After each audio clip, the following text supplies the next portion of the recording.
Gleam,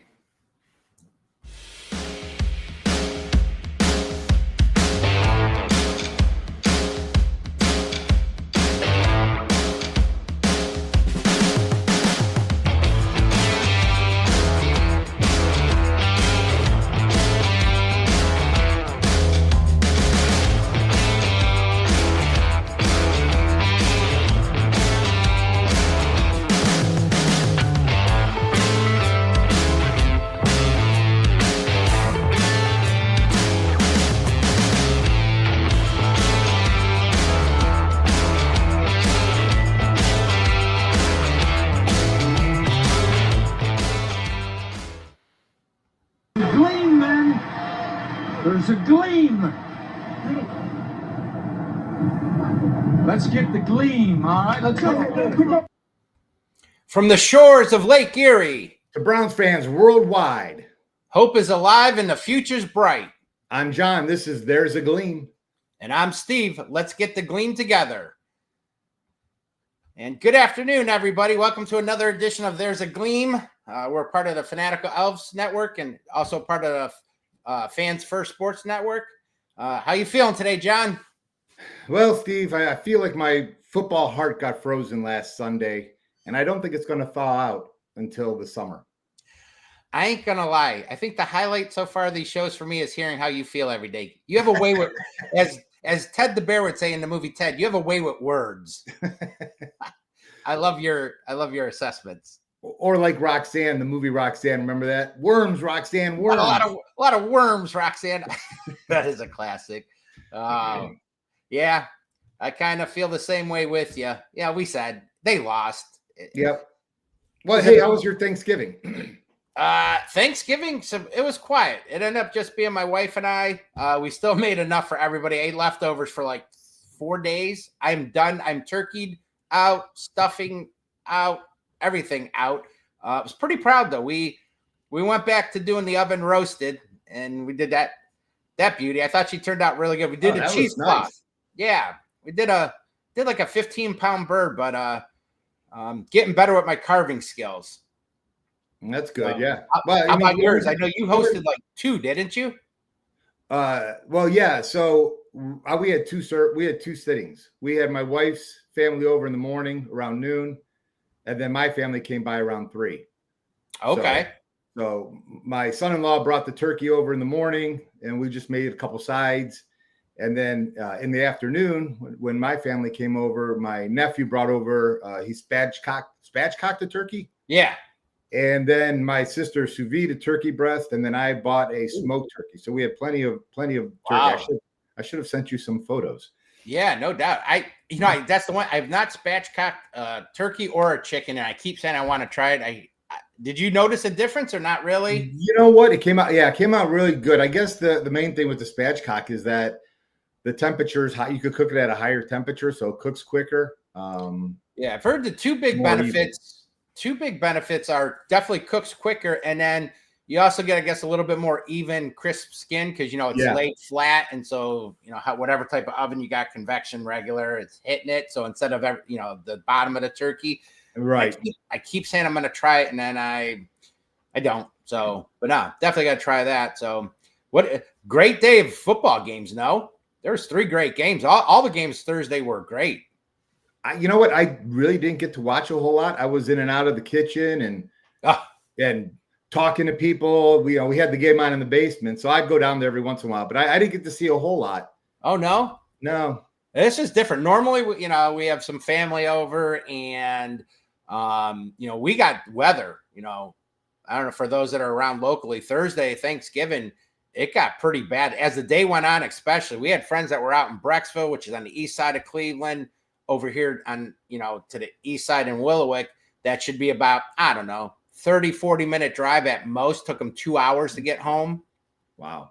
Lou said, our buddy with the Fanatical Elves, I forget where he was exactly, if it was Avon or somewhere, and he's over in like the Russell Township area. It took him well over an hour as well. So sledding was tricky, but we ate later. We ate at like normal dinner time. Well, not really. It was like 5, somewhere between 5 and 6. I think we normally do about a 1 o'clock. Right.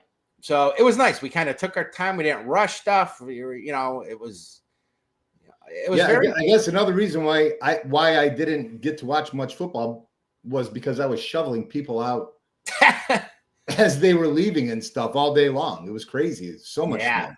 No, I sat on my butt, watched the 1 o'clock, then 4 o'clock. We ate. Then I got to, so it was nice. But yeah, the games were great. Everything was great until we got to Sunday. And I guess we will, and if you're watching live, feel free to comment, share, comment. Would love to hear from you. But yeah, let's get to it, Johnny. Let's get to this recap.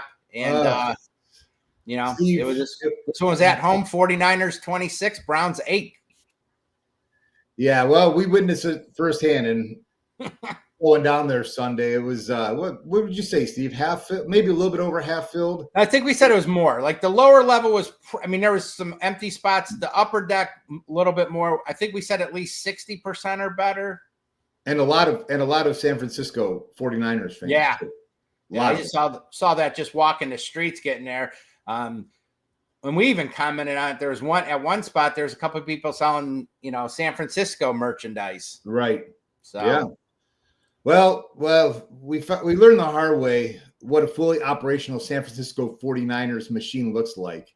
Christian McCaffrey, he took the second drive of the game in for a 1-yard touchdown. Mm-hmm.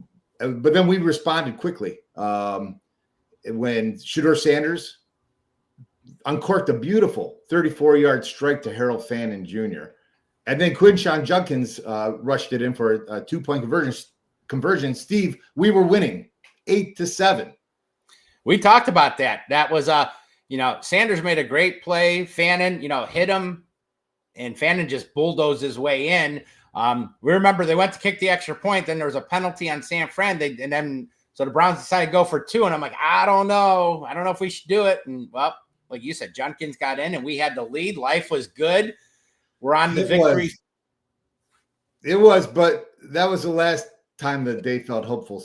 And the 49ers adjusted. They tightened the screws. Well, and we joked right before they scored, and I did it totally joking. It was because I think there was less than a minute, maybe 40, 50 seconds. Gave him too much time. Just half-heart. Yeah. You said you're like, we scored too fast. How many times you do that? Especially when you watch a Mahomes, a KC game. Too much time. You get left him too. And lo and behold, those guys went right down the field and got inside the 5 there. And luckily they didn't have any timeouts but they kicked that field goal. That was huge for them to grab that field goal and take the lead right before half, go 10-8. It really was. I think we talked real quick about the Shedeur. There we are. Yep. Freezing our butts off at downtown. Bundled up like 2 little whatevers. The one was the pass that I wanted to talk about was the one that Shedeur just missed hitting Jerry Jeudy on. Yeah. I saw some people saying, it looked like Jerry Jeudy slowed down.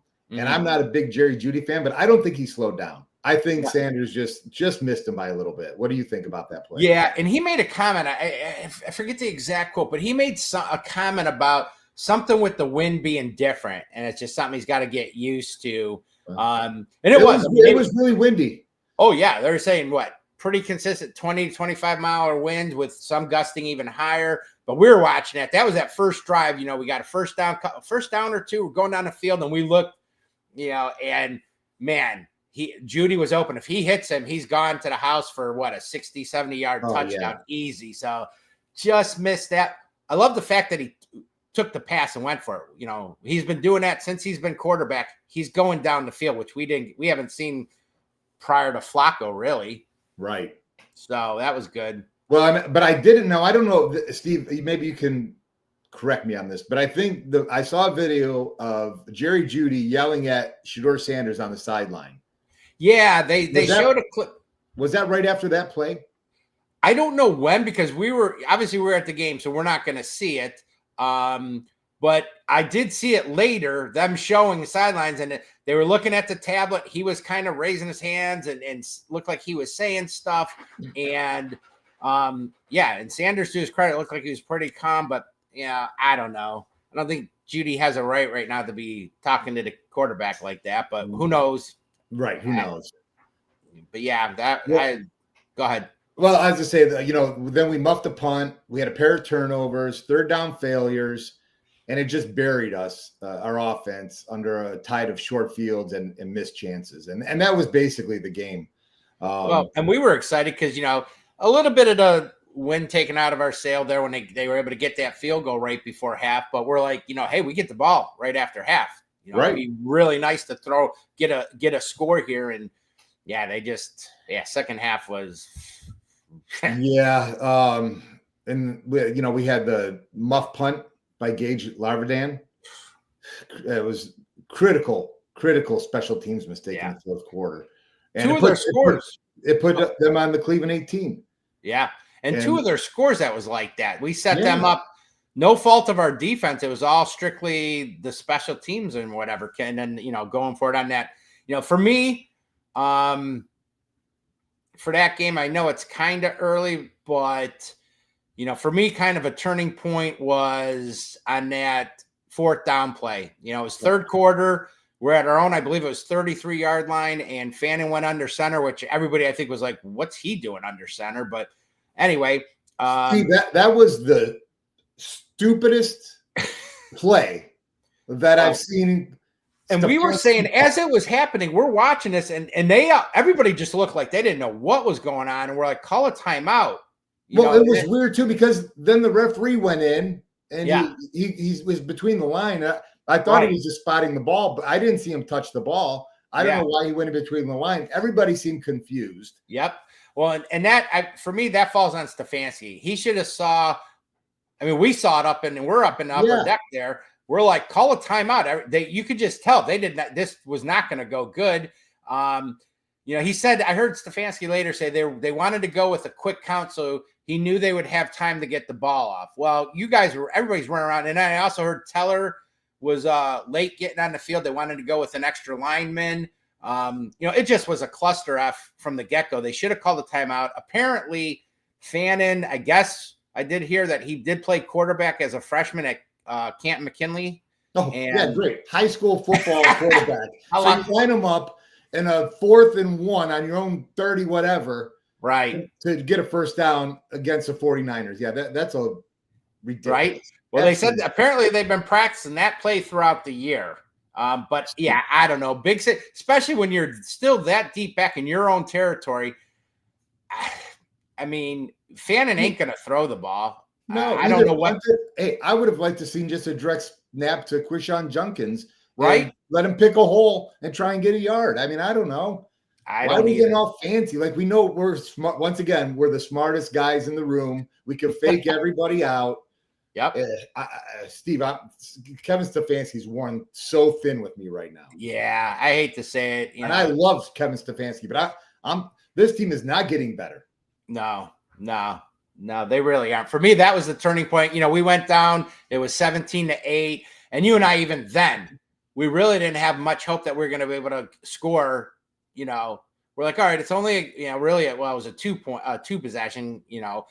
And we didn't have much confidence. And then, by the time they got that third touchdown, that was still early in the fourth. We're like, we're done. There's no way this team's scoring that many points, and it's just sad that, offense has been crap. Yeah. Sure. But who hasn't been terrible is Myles Garrett. No, sir. He, pick out a couple positives, or if you want a gleam, Miles, that was a big one. He got another sack. So what's that for him for the year now? Is that 19? Yes, 19, and the record is 22.5. So, I mean, stay healthy, Miles, and that record is going to get smashed, I believe. And Titans, I forget, I just heard this. Ward's been sacked like over 40-something times. So, he should be hopefully adding another one, hopefully a few to that. So, nice. I thought another kind of positive for this, was, all in all, I thought it for Shedeur, he went 16 of 25, completed 64% of his passes. He only threw for 149 yards. Brock Purdy, I think, only threw for like 160. It was a windy game.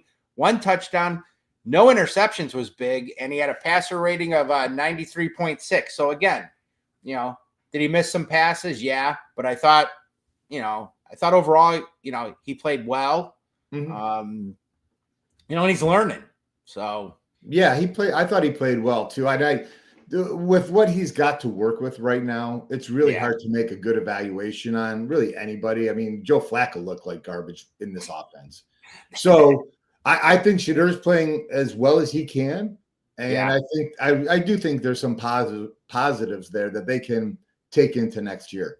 Yeah, I think every game he plays is a positive, and Sure. if he can keep building and building, nothing that would make me and you and I think Browns Nation happy is could this kid be the quarterback? I would love to take those 2 first-round picks next year, and in some order get a left tackle and a wide receiver and build this offense. Build that line, get some legit weapons, and let this kid roll. So. I think that's the way to go. I think if you go into next season with Sanders, Gabriel, and Watson, there's no need to draft a quarterback next year. Maybe I don't see it. I think you got to build this team up first before you insert quarterback of the future. Right. No, I agree. If you don't think that court, especially if they decide to go first round, if you're not 100% convinced there's the franchise, don't. I don't want a quarterback taken. We got two young guys now. Yeah. One of them's got to pan out to at least be a backup, but right. I don't know. So anyway, one of the big, obviously the loss was a negative, but for me, a big negative to this game was the injury. Unfortunately, Malik Collins got injured. I believe it was his quad, and actually, I don't know if he's had it yet, but he's having surgery, and he's done for the year. That's a blow. He was having a great year. I think he's having a career high 6.5 sacks, I believe. And him and Mason really were nice to watch that interior duo working together. They were. I mean, you see the year that defense has had, so that's a blow. It sure is. It sure is. But I think they got guys that can step up and fill those shoes. Maybe not as well, but next man up. Nice to see Michael Hall is back. That was nice. He's working in there. So I don't know where somebody asked him, is he going to see more time, which would you assume? But I know he's still coming back from whatever that injury was. So, but I do expect to see more of him. He was a 2nd-round pick. 2 Big Ten tackles in the middle for you with him and Graham. So that could be fun to watch too. Yeah. So anyway, enough about that game. What's that? The last little bit of bad news is the Browns are guaranteed their 23rd losing season in the last 27 years. And that includes a 4th losing season in 6 years under Andrew Berry and Kevin Stefanski. I appreciate you pointing that out. Thank you very much. You're welcome. I'm a ray of sunshine today. That's the price. And what is it on the flip side? Is Tomlin never had a losing season? That's true, but everybody in Pittsburgh is up in arms over Mike Tomlin right now, and they think he's fired. Which, you know what? I kind of agree. Really? Pittsburgh have not really evolved.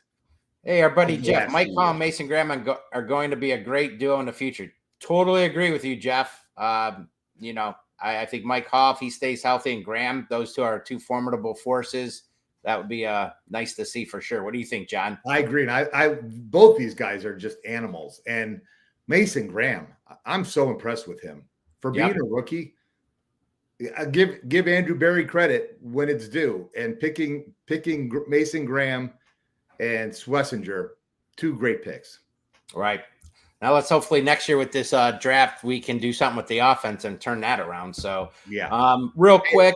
I think it's easily fixable. It seems like every other team can do it, but us. I mean, exactly. It's not that hard. Look at the Patriots. They rebounded from being terrible last year. They have the best record now in all of football, I think. Yeah, they are 11-2. Chicago with their turnaround. Jacksonville didn't have as big of a thing, but they turned it around. Yeah, it can be done. Carolina, anyway. And it's a killer too, because you look at this division. We got the standings up right now in the AFC North. You got Baltimore and Pittsburgh, both 6-6, and neither one of them look all that great. No, they don't. Cincy pulls out a win. Actually, they beat Baltimore there, which that was a surprise. They're now 4-8, and we unfortunately at the bottom again at 3-9. Steve, the division is there for the taking. It's amazing. I mean, Just a little bit. If we just had a little bit, we'd be right there. I agree. I agree. It's frustrating. Jeff commented that that's not including how many free agent receivers and offensive linemen are going to be. Romeo Dobbs, love to bring. Yeah, with Green Bay, I got him in my fantasy league. He's a solid receiver. Well, the other one out there, and I don't know if it was Jeff or somebody else brought up Alex Pierce last week. Last week, Alex Pierce. Alex Pierce having himself a good year, so that wouldn't be bad. But New England's leading the East at 11-2. Jacksonville, we'll do our Jacksonville watch later, but somehow these guys are tied now for first in the AFC South at 8-4. Denver, another bit of a surprise. They're leading the West at 10-2. So teams are doing it. And then you got the NFC real quick. NFC, for me, I thought NFC would be the dominating division. Conference. They're pretty, who is it? Chicago and the Rams now have the best records in the NFC at 9-3. Yeah. Well, and Seattle. That blows me away. Yeah. Phillies. I agree. Phillies at 8-4. They've been a little pedestrian. Mm-hmm. And our buddy Baker down in Tampa. Somehow they're still hanging on at 7-5. Wow. Yeah, sure looks like an AFC year to win the Super Bowl. And if I don't think we are not officially mathematically eliminated, are we? Oh, I don't know. Probably not, but in my heart we are. Yep. Jeff commented that Alex Pierce, another one he would want. Yep, I would definitely love to see that. He said, Jeff also said, Houston, I think they start losing now that Stroud is back. Davis Mills is the better. Well, could be. Some people were saying, Stroud got hurt and they went on that win streak and all of a sudden they're back in the hunt here. And some people were saying that, which is crazy because, the year before everybody praising CJ Stroud. He's the Browns were idiots for making that trade. Isn't the quarterback position just so volatile? Yeah. Like you don't know, like you think you got a guy and then you don't have him, or you think you don't have him, but then you do. All right. Well, that's our recap for this week. It's another loss. Hopefully next week will be better. We'll talk about next game coming up here shortly, but We'll move on to our therapy session, which we kind of like. And this one, I ain't gonna lie, this one was a little bit harder for me this week, but there was a few. We got to do the obvious, and we got to start with the big one. Something happened Saturday. What was it? Wasn't Brutus making some footprints in the snow? Dude, I ain't gonna lie. That may have been the greatest thing I saw all week. And when they flashed over and he did crossed out the M in Michigan. That was great. He wrote in Ohio State. But yep, the big news Saturday was Ohio State and specifically Ryan Day finally got off the four straight game losing streak, beat Michigan. What was the score? 27-9? Yeah. So finally got that off his, I don't say off his back, but for me, that was big. Well, people were talking. Were talking. Yes, they were. Over that game started off, Michigan got the ball first, went down pretty easy, but luckily our defense tightened up and they had to settle for a field goal. And then Sayan throws that interception again. They get deep into our thing and had to settle for a field goal. And that was huge, I think. The defense stepped up there for Ohio State for sure. Yeah, kept it a close ball, close there. Absolutely, totally agree with that. I thought this was kind of interesting. They had the stats, overall Julian saying 19 of 26, 233 yards, 3 touchdowns, had the early pick, but I thought he bounced back and for a cold game like that, I thought he played really well. Yeah. Underwood, everybody's raved about him. I know he's a true freshman, but I don't see it yet. 8 of 18, 63 yards, no touchdowns and a pick. Well, he was playing the Ohio State defense. That is true. I'll say that. Jeff commented, Mills has the better record. Yeah, he does. And he also commented, Sanders, I was disappointed with the game. Oh, he was disappointed against Fortnite. Don't think he can be the guy. Uh-oh. Okay. I don't like that, Jeff. I was hoping he would be, but you very well could be right. Hopefully over these next, 5 or 6 games, we'll know for sure if he's got a shot or not. So we shall see. Don't know if you want to talk about it, but I think Dylan Gabriel's fiance made a little bit of noise this week. No? Well, I don't know. I saw something. I didn't see it. I guess I heard about that. She was saying something about Dylan should be starting. I can't believe Mr. TikTok over here did not hear about it. I have not been on TikTok in like a week. I've been so busy. I've just, you know what? It's a hobby. It's not a career. He made some comments. It first started with some people thought it was definitely a shot at the Browns. Some also thought it could have been a shot at Sanders. It was Browns. I think she TikToked on her. She was something. Browns lost. What's new? And I guess she tried to downplay it a little bit later. Like clearly it was a joke, but sounds like she's been hanging around with Gisele Bündchen. Right. You're still new to this. We can make fun of our team. Others can't. Not yet. You haven't earned that from me. Exactly. And then through some of those responding comments, and there are comments made, and I guess she responded back to a comment, and she put something. Somebody responded about her. Oh, like she would never say that about her man when he started, or something like that. And she put something along the lines like, actually, everyone in the building wants him to play, but you wouldn't know that because you've never played or you're not a coach or something. So who knows? I don't think it's ever a good thing when a player's fiance or girlfriend's making noise. No, I don't either. Yeah. So anyway, that was that. And then a little bit of exciting news. We won't go over all of them, but this week it's a big week. It's here in Ohio. It's the high school championship week here for the teams that are playing for championships in a different division. There's 7 divisions here in Ohio. We're not going to go through all, but we have, John and I are close to the Cleveland area. So there's three games we want to point out, John. Okay. We got the first one. That's a West Side team closer to you. With the Avon. Yeah. Avon Eagles, and they're playing Cincinnati Anderson. Mm-hmm. And that's a rematch of last year's Division II championship game that Avon won 20-13. Yeah. It's the 3rd championship game for Avon. And they have one title. They won that in 2024. Yeah. Now, Steve, is there any way that we can watch these games? Have you seen? I don't know if someone say I have DirecTV Stream as my big provider, and of course we got 18,000 Paramount Plus. Oh, I know. It's ridiculous how many. Our main TV. I don't know a Spectrum. Spectrum may have something. Maybe Google it or something. They may have some. Now they play. So for those that don't know, it used to be the high school football games championships were played down at Ohio State Stadium. In fact, back when I was in high school, Willoughby South Rebels, baby. Yes, I am the most famous alum from there. Kareem Hunt is a close, I'd say second. We went to state, and I got to go with my father. That was the first time I saw a game at the Shoe.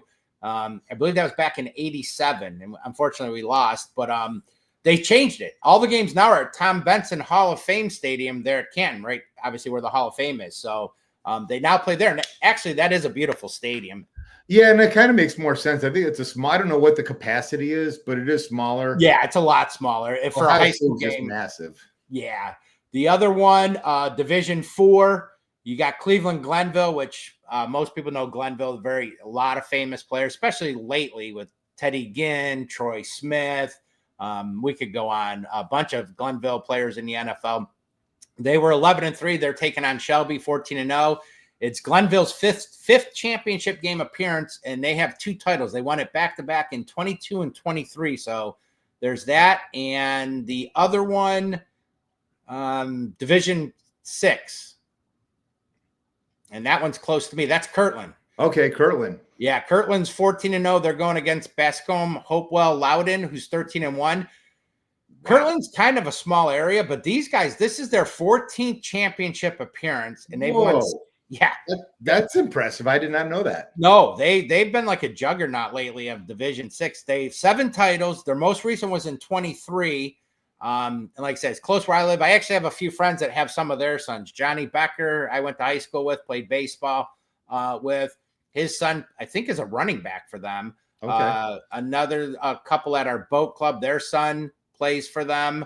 And actually, I think they had an older son that's got championship rings. So her youngest son's playing. So we want to wish all them good luck to all those teams this week. It's an exciting time here. So hopefully the local teams could bring some championships back to the Cleveland area. That would be great. Now these games are on what? Oh, it's the 4th through the 6th. So that's what, Thursday? What's today? Yep, starting tomorrow, 4th, 5th, and 6th. So yeah, they have 7 divisions. So I know some play during the day, others are later that day. So yeah, starting tomorrow, the next 3 days, you'll have a bunch of high school games. So that's that awesome. should be. What's that? Yeah, that's awesome, and good luck to all those kids playing. That's a great time in their life. Absolutely. And one final thing with their therapy session is we've been clamoring for weeks. You would have thought somebody who gets 5 sacks in a game would have gotten player of the week, but apparently you have to win. But our own Myles Garrett finally. How is that even possible, Steve? That Myles Garrett finally got player of the week? I have no idea. Well, like you said, I think part of it, and I can't remember if it was J.J. Watt or somebody, he kind of spoke up pretty loud about that. It shouldn't be based on a win and loss. It's about what you did in the game or something. But right. I do kind of agree with that. But yeah, Myles Garrett finally won Defensive Player of the Week. So congratulations to Myatt. Well earned. Glad to see that. And there you go. I think we had a couple other comments here. I love the comments. Jeff's my man. I love Jeff. He said he's okay with the comment that Dylan Gabriel fiance said something because look how the Shedeur Sanders fans talk about Dylan. And honestly, I don't like Shedeur fans. Okay. Hey, that's totally fair. It's over with. Some of these, I think that was part of the thing that some teams didn't want to deal with. The Shedeur's definitely got a following there. Well, that's true. So, and he'd like to see. That's the other thing. The big game this week is going to be Saturday. You got the Big Ten championship. Number 1 Ohio State against number 2 in the country Indiana. Could this John possibly the Heisman winner here between Sayan and Mendoza? Very possibly Heisman, and also possibly the number 1 pick in the draft with Mendoza. Yeah, that's a bit. Some people kind of downplayed it, like, it doesn't matter. They're both going to be in the playoffs, and yeah, they will. But it's still the Big Ten championship, and Ohio State hasn't been Big Ten champs in a long time. I 2020 or something. I mean, it's been a while. So, it's a big one. I want to win this one, so that'll be exciting. So, anyway, good. All right, what's that? That's a good call on that one. Which one? The quarterbacks with Sayan and Mendoza going head to head. Absolutely, that's gonna be an exciting one. I'm looking forward to it. I hope everybody's healthy. I hope I think it's gonna be a good game. We're gonna see how good Indiana is. So we shall see. But on that note, we are gonna take a break for our sponsors. So we will be right back.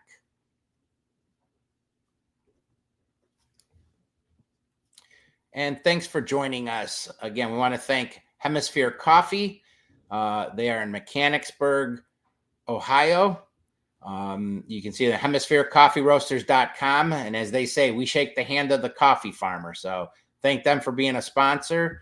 And if you haven't, check them out. Check their website out. Good coffee. I keep saying I'm going to get the bourbon coffee. I might just put it on my Christmas list at this point. I'm terrible at doing stuff online. My wife seems to be really good at ordering stuff online, so maybe I should just tell her. I put shit in my cart and then I never buy it. Oh, totally funny. We're both big bourbon lovers. It was funny. I told you for Thanksgiving, we bought a few cheeses. We enjoy, we like doing it up with some of these cheeses. And I told you I saw that bourbon, smoked Gouda bourbon cheese. Oh, yeah. Remember I told you about that? Yeah. We cut up a little bit, put it out, made a small little cheese board for Thanksgiving. Absolutely fucking terrible. Hated it. I couldn't stand it. I like Gouda and I like bourbon, but together, my wife was just like, no, she don't like bourbon to begin with. But yeah, did not like it at all. Now that you say that, and you said it was terrible, and then I think Gouda and bourbon, I don't see the connection either. Nah, I honestly thought, I'm like, like I said, love cheese, love bourbon. Sounds like a good match. I'll try it. Luckily, it was, I think our local Sweet Berry. Shout out to them. Great little local grocery store. Great for produce and fruits and veggies. They had it. It was like $6 for a round thing, but yeah, did not like it. Would probably not do that again. Not probably. I will not do it again. So anyway, that's all I gotta say about that. So that's all I gotta say about that. Right. Why don't we look ahead here to the next game, which is what's our next game here, John? We got the Titans coming into town this Sunday. 1:00 game at Huntington Bank Field. Sunday's weather, Steve, a high of 32 degrees. Are you going? Yeah, I'm locked in. Well, we know here with the weather here in Cleveland, that can change on a dime, but right now it's supposed to be dry and 32. Hopefully it's not as windy, because we were talking, you and I bundled up pretty good. You had cow hearts on. I had like 3 different layers of stuff. I was cold by the end. I mean, yeah, that wind was cutting through pretty good. Yeah. So, but it's going to be another cold 32, but it might be a little sunny. So who knows? Well, last week, the Tennessee Titans played the Seattle Seahawks, and the Seahawks won 30-24 behind a bounce back performance from Sam Darnold, who threw for 244 yards and 2 touchdowns, including a 63-yard dagger to Jackson Smith-Njigba that lit a fire under Seattle's offense. For Tennessee, rookie quarterback Cam Ward showed flashes, tossing for 256 yards and scrambling for a score. And special teams ace Shimmery Dyke, I think he says his name, ripped off a 90-yard punt return. And make it interesting late. But Seattle's defense kept the pressure on, adding a key sack late, forced the Titans into a failed onside kick, and closed out the win, leaving Tennessee stuck at 1-10 and still searching for momentum. Yeah. So this is a matchup I feel the Browns have a really, really good chance at winning. They should, right? Yeah. I mean, hopefully with our defense, I think our defense can bring home this win. Well, and Jeff made a comment here too that Myles Garrett is also on pace to potentially break the tackles for loss record.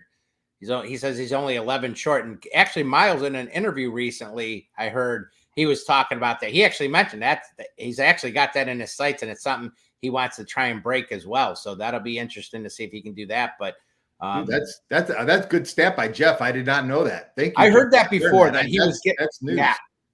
Yeah. No, that's no. Thanks, Jeff, for sharing with that. But yeah, no, what'd you say? Browns are what against them all time? They're 37-32 all time. Now that's the Titans along with when they were Houston. Okay. The Oilers. When was the last? Do you remember the last time we played them? It was in 2023. We won 27-3. Okay. Why do I not remember that game? Okay. That should have been a highlight. Yeah. Watson started that game. Okay. He had 2 touchdowns. Jerome Ford had his first NFL touchdown. I remember that. We shut down Derrick Henry that game. Yeah. He had 20 yards on 11 carries. It's funny because we always seem to shut down Derrick Henry. Right? Well, I like our chances, but yeah. One thing about this, bad news special teams fans for the Browns. I mean, it's well documented how freaking bad we are in special teams. Titans have the best punt return in the NFL with that. I don't know how to say it. Shimmery Dyke. Shimmery Dyke, I believe. Shimmery Dyke. He's averaging what? 21.2 yards on punts. He's already got 2 touchdowns on punts. Oh, God. And averaging, I think, over 25, 26 yards on kickoffs. I don't think he's returned a kickoff, but I know he's returned 2 punts. Dude, just punt it out of bounds every time. Right? Seriously, just punt it out of bounds. Don't even give them a chance to return it.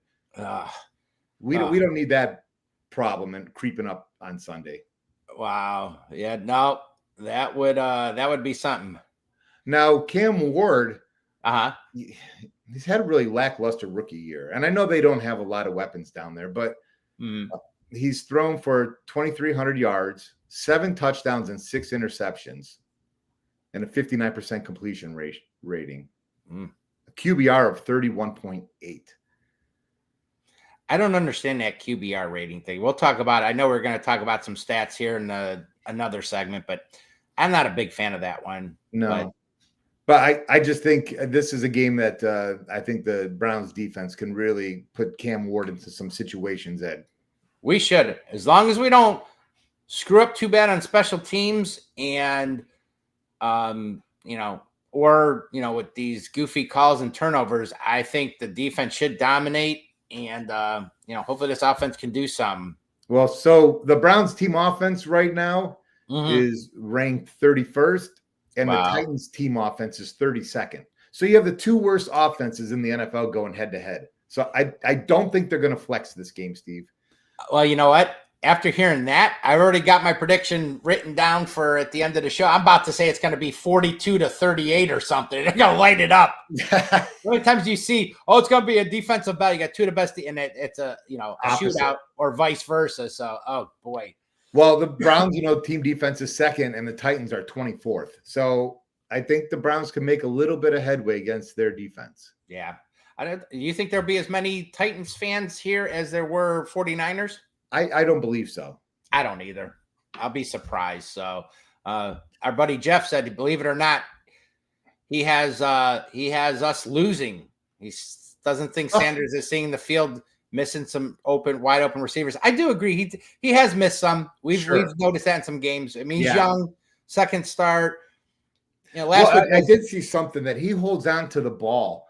It was 3.7 seconds, I think, compared to he's the longest. I did hear that. He's 3.37 second throw time. Wow. And I know that Dylan Gabriel was a lot quicker. He was like a second quicker getting rid of the ball. Yeah, he does, and that was his knock too at college. So that is definitely one thing he definitely needs to work on more. But hopefully he will. Jeff's got the Titans winning 14-10. I hope you're wrong, Jeff. Hey, you know what, though? I could see that happening. Yeah. The sad thing is I could too. So, that's scary. But anyway. All right. Well, we'll see. I don't know what we're doing yet for tailgate. Last time we'll talk, that's coming up in our land segment. We went indoor tailgate at a local bar restaurant down there. So I keep wanting to make it down to Top Dog Tailgate. Eric, our buddy Eric, he runs that Top Dog Tailgate on West 3rd and Summit, and puts on a phenomenal spread. I think he charges like $25 or something, but it's all the beer you can drink, food. They do breakfast. It's not like here's some hot dogs and hamburgers. They put out like a ton of food. So maybe we'll make a stop over there, but who knows? We'll figure that out here. Yeah. All right. It's kind of one of my favorite segments, but actually it started off being one of my favorite segments, and then it turned into I'm not liking it so much because of how good they're playing. But we got our Jaguars watch. Yeah. And what do you got for us? They beat the Cardinals last week, 27-24 in overtime, as our draft pick just slides further and further back. Sons of bitches. Yeah, Jaguars survived the wild one in the desert, beating the Cardinals in overtime. Trevor Lawrence mixed big throws with a couple shaky ones. He had 3 interceptions that game, I believe. Wow. Anyways, it kept Jacksonville in it long enough for rookie kicker Cam Little to drill a 52-yard game-winning field goal. The Jags moved to 7-4 and strengthen their AFC playoff push. So Trevor Lawrence 3 touchdowns and 3 picks. 7-4. Hold on here. I thought they're 8-4 now. Oh, 8-4. My bad. I didn't add that win in. My bad. 8-4. Add this, carry the 1. Yeah, math is not my strong suit. Yeah. It's all right. Either way, somehow they're tied for first, which blows my mind, but okay. So according to Tankathon. Give me the Tankathon. All right, Tankathon, the Browns with their own pick are picking 5th. Last week they were picking 6th, so we went down a spot. Gained a spot. Mm-hmm. And then the Jaguars, we have their pick, and we are picking 26th with that Jaguars pick. Last week it was 22. So that one fell back quite a bit. Yeah. Well, I don't know the rest of their schedule, but it's looking like they could possibly very well be a playoff team. I think they're going to be. I really do. It's still, I don't care. I honestly don't care where this pick ends, because as of right now, I still think we got the better end of this trade. For sure. So, if it's late 20s, so be it. I can deal with it. So. It's just icing on the cake. All right. Well, that's going to take us into our next segment. And as we talked about, we did not tailgate this week, or I should say, we did an indoor tailgate, and We table gated. yeah, we were trying to figure out prior to that what we were going to do, and thank God your daughter's in the know. We were going to hit Winking Lizard, which is I think down off East 9th, East 6th, somewhere right over there, but apparently they're closed. Yes, they're closed. What she was telling me. So yeah, we were trying to figure out where we were going to go. And it was getting late. It was getting a little bit late. We both had a slow Sunday morning start. Yeah. We both wanted to stay indoor. I've had some knee issues, so I didn't want to go too far. So we ended up going to Agave and Rye, which was my first time ever going there. Mine too. First time. Well, you even said, we were like, hey, is this a local, place? And what? It's a chain, you said? Yeah, they've got a couple, but I know there's one down in Covington, right outside of Cincinnati. I think there was one on the east side over I think by Shaker. And aren't they out of state as well? I think there's like one or two, yeah.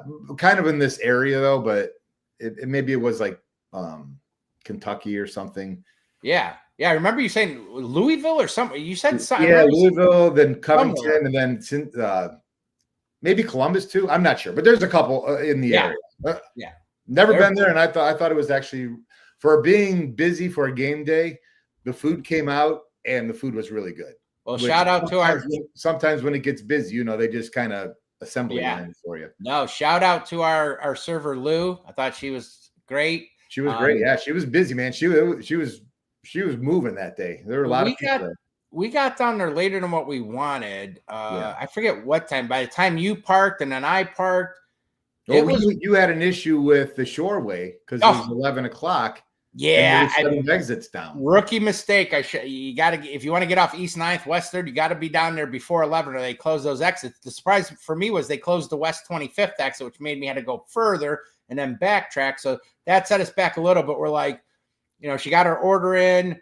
We were thinking, okay, we're okay. And then we're waiting a little bit and like, uh-oh. And then the food came and we nailed that, and we were out of there with 20 minutes to spare and easily got to our seats and stuff. So, and for as busy as it was, that was pretty good. I forgot, what did you get? I got the 3 taco platter. I had the Sugar Daddy. Yeah, we both did that. They did the flights. The flights of tacos. They were smaller, like 3 inch? She said 4-inch tacos, flights, and you get 4-inch, but they were packed pretty good. Or regular tacos. So you got 3 for 15, and I think it was, and you can mix and match between pork, chicken, beef, seafood. Or you could get regular tacos, which are like 6 inches, and I think those are about $6, give or take, per taco. But I forgot, what were the 3 you got? I did the Sugar Daddy of the Plain Jane. I did the Swipe Right, which I believe you did the Swipe Right too, I think. And then I did the Smoke Show. The Smoke Show was a barbecue pulled pork. That's yours. Right. That was yours on the screen. Oh, yeah. And I liked about them too. Now I don't know if all of them had it, but some were like double shelled. They have like a soft shell and then the crunchy shell. Crunchy shell. Yeah. 2 of mine had it. You got the Sugar Daddy of the Plain Janes, you said. Swipe Right. And what was the last one you got? It was the Smoke Show. It's a barbecue pulled pork, corn fritters, spicy bacon, queso. Okay.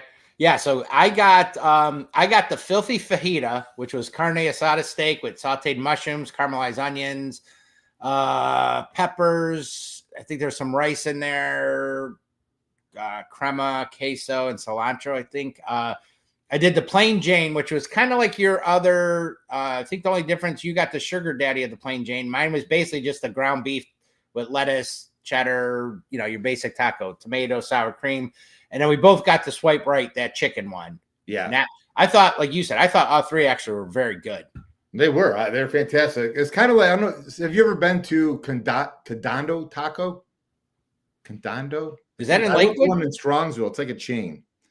Okay. It was the same type thing. Condado. I've been a couple with you. What was the one where you used to live on Clarence, that Mexican place we went? Taco Tano's. Okay. Taco Tano's is really good in Lakewood. Yeah, then I've never been to the one you just said. Yeah, I think that Condano's a change, but same thing. They have different tacos and chips and stuff. But I thought Agave and Rye was really, really good for, like I said, for being so busy. The food came out. It was hot. It was good. Right. Well, according to our buddy Jeff, he said he's talking about Sanders. He holds on the ball the second longest. Josh Allen actually holds it for 4 seconds. So, Jeff, if you're accurate, all of a sudden you just gave me there's a gleam. Because if you're comparing him to Josh Allen, that works for me. But the Agave Rye, I enjoyed it. Overall, I enjoyed it. I like the atmosphere. It was right there. What is it? West 6th and what is that? St. Clair? St. Clair, I believe, yeah. Just it's right up the street from Barley House. At that intersection there, right on the corner. Like Blue Point Grill over there. Yeah. So, like I said, shout out to them. Enjoyed it. Enjoyed the atmosphere. For being a Browns game as busy as they were, Lou was fantastic. We got there closer to noon, I think, or quarter till. It was getting late. We got our food by about 12:20. 12:25, and we pounded that. We were out the door by 12:40. I know that. So good times there. Recommend.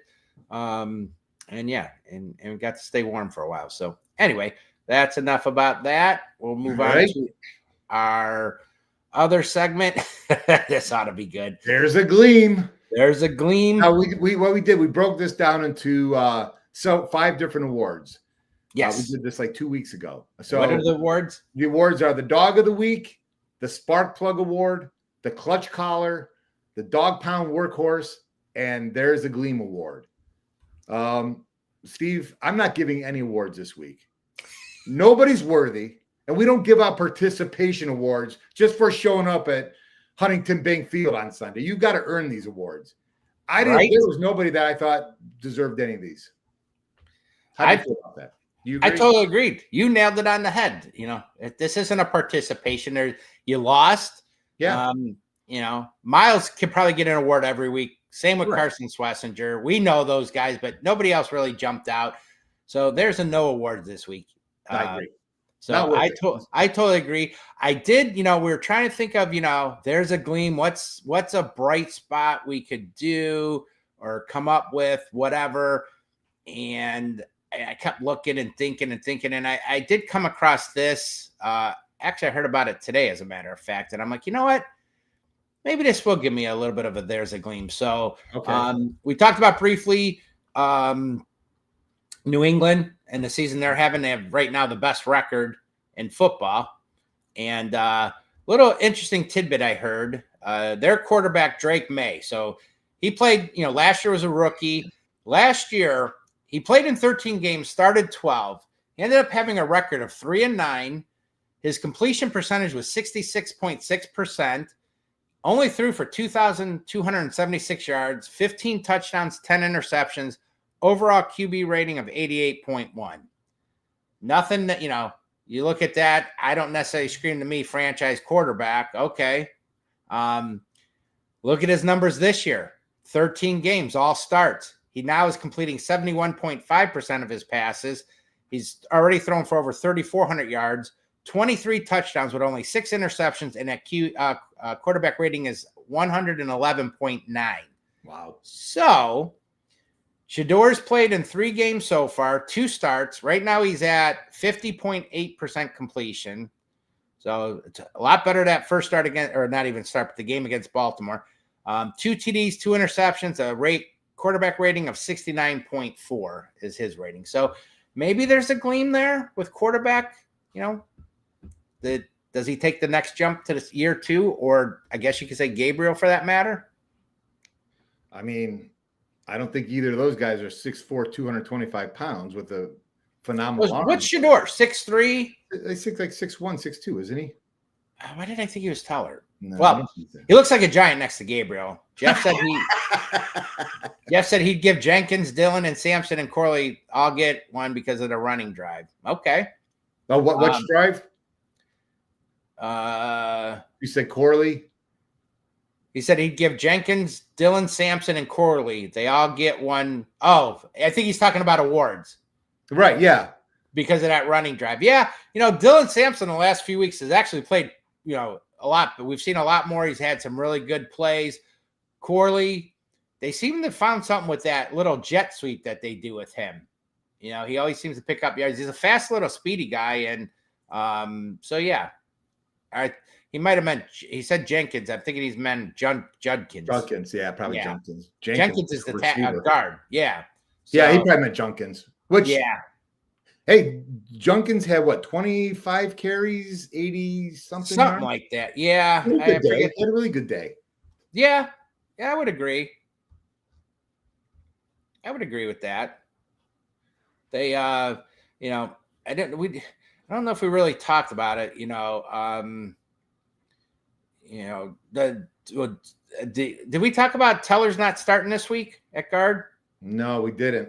Yeah, he's not starting this week. Tavan Jenkins is starting, which, that whole thing, I heard it was injury. They were trying, but then Teller was in an interview and he said nothing about being hurt, that it's based on performance. And I think somebody else made a comment. So I've heard that too. Yeah, I don't know what to believe. I would like to know where Zach Zinter's been. He's inactive every week, and I kind of was expecting him to be the heir apparent to like Joe Batonio, and we haven't seen him at all, and I don't know why, because I was kind of high on him.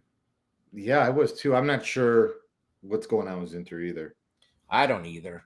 Anyway, so there's that. No awards, but the Gleam is you look at Drake May's first year and what he's doing now. Maybe there's some. Maybe it gets to get some hope, I guess. Yes, sir. Well, on that note, we're going to move to our predictions. And I did forget to say, so last week we did our predictions. We were wrong. Yep.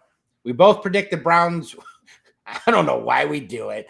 We both predicted Browns wins. I went Browns 20, Niners 13. You went Browns 17, Niners 13. And we both struck out with that one. So on that note, we are going to try and do the predictions for this week. So, John, I don't know who went first. I think you went first last week.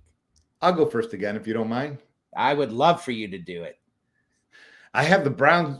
I can't believe I'm going to say this, Steve. I have the Browns winning 17-10. I sometimes can't even explain how I think.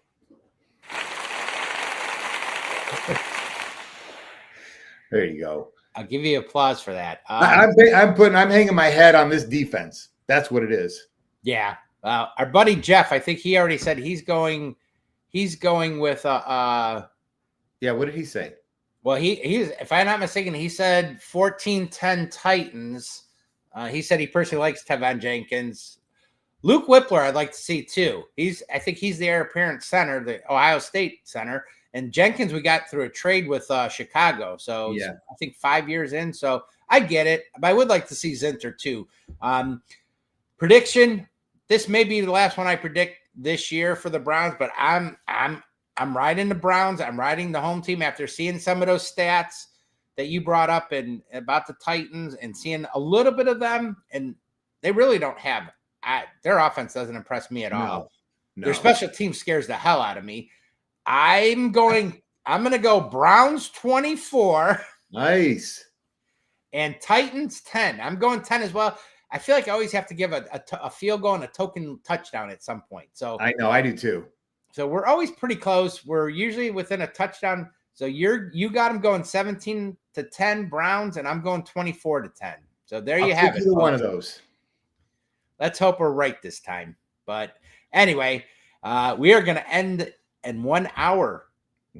Actually, according to my live thing, we're at 59 seconds. So I'm going to drag this out for a minute. But I know you got a busy day. You bought a new house, you and your wife. Congratulations. Yep, I got a lot. I got to put a new thermostat in today before I go to work. Well, for those that know, John bought a house over in the Brook Park area, which is going to be the future home of the Browns Dome Stadium. So you need a place to park. He'll be having, what he's got available. $25 a spot. It's only a quarter-mile walk to the game. $25. I was thinking, 60, 50. Well, I think I just need to compete with Haslam and take the low-hanging fruit. I was stunned when we went to meet this week. I've been parking lately by the courthouse there, which is Uh-huh. right on West 3rd and Lakeside. All you got to do is a quick little walk over the bridge. It's actually not that hard to get out of after games. There's $50, but going down West 3rd, heading back away towards Terminal Tower, there were 2 lots, smaller. They were $70. I almost fell over. I'm like, what? And they were further back. The price crazy going on. I think you got something there with the doing some parking. Help pay for these potential PSLs. Yeah. And these ridiculous prices. So on that note, we want to thank everybody. Please remember to like, follow, share, subscribe, spread the word. We're getting part of the Fanatical Elves Network. We have a ton of good shows, not just ours. They're on X, Facebook, YouTube, TikTok. A lot of great guys, a lot of great content. So check everybody out and spread the word. And I guess on that, I'll say go Browns. Have a good night, everybody.